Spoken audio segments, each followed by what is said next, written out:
বাহারের তরফ থেকে সকলকে স্বাগত জানিয়ে নতুন একটা ভিডিও শুরু করছি। আজকে দেখো আমরা নতুন একটা শাক নিয়ে এসেছি। এই শাকটার নাম হচ্ছে বোধনকপি।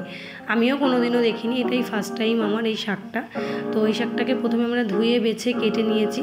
শাকটা রান্না করার জন্য এখানে পেঁয়াজ কুচি, কাঁচা লঙ্কা, শুকনো লঙ্কা এবং কয়েক কোয়া রসুন আছে। রসুনটা মাঝখান থেকে দুটো টুকরো করে নেওয়া হয়েছে। এবার তেলটা গরম হয়ে যাওয়ার পরে আমরা শুকনো লঙ্কা দিয়েছি। শুকনো লঙ্কা দুটো ভালো করে একটু ভেজে নেব। এটা বেশ ভাজা ভাজা হয়ে যাওয়ার পরে আমরা এর মধ্যে রসুন কুচিটাকে অ্যাড করব। কুচি না, রসুনটাকে মাঝখান থেকে শুধু একটা করে টুকরো করে নেওয়া হয়েছে। এই রসুনটা ভাজা ভাজা হয়ে যাওয়ার পর এবার আমরা কাঁচা লঙ্কা দেবো, তারপরে আমরা পেঁয়াজ দেবো। এই সবগুলো ভাজা ভাজা হয়ে যাবে। তো এই শাকটা তোমরা কেউ কোনোদিনও খেয়েছো নাকি, বা এটার অন্য কোনো নাম আছে নাকি তোমাদের জানা থাকলে অবশ্যই আমাদেরকে কমেন্ট করে কিন্তু জানাবে। আমি কোনোদিনও দেখিনি এবং খাইওনি, প্রথম খেলাম, কিন্তু শাকটা খেতে কিন্তু খুব টেস্ট হয়েছিল।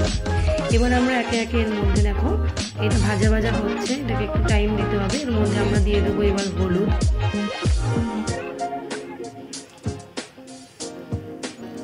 লবণ। এবার হলুদ এবং লবণটাকে ভালো করে আমরা মিশিয়ে নেব। আমার চ্যানেলটাতে যদি তুমি নতুন হয়ে থাকো, চ্যানেলটাকে কিন্তু অবশ্যই সাবস্ক্রাইব করে দিও। এবং আমার আগে যারা বন্ধু হয়েই আছো তারা কিন্তু অবশ্যই কমেন্ট করে জানিও। এবং ভিডিওগুলো যদি আমার ভালো লাগে তোমরা কিন্তু একটা লাইক অবশ্যই দিয়ে যাবে।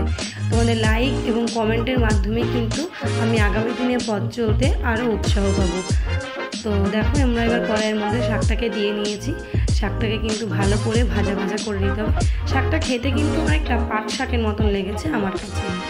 এবার দেখো শাকটা অনেকক্ষণ ধরে নাড়াচাড়া করার পরে আমাদের শাকটা প্রায় হয়েই এসেছে এবং এই কিন্তু এবার গরম গরম ভাতের সাথে খাওয়ার জন্য সম্পূর্ণ তৈরি। সকলকে ধন্যবাদ এইটুকু সময় আমাকে দেওয়ার জন্য। পাশে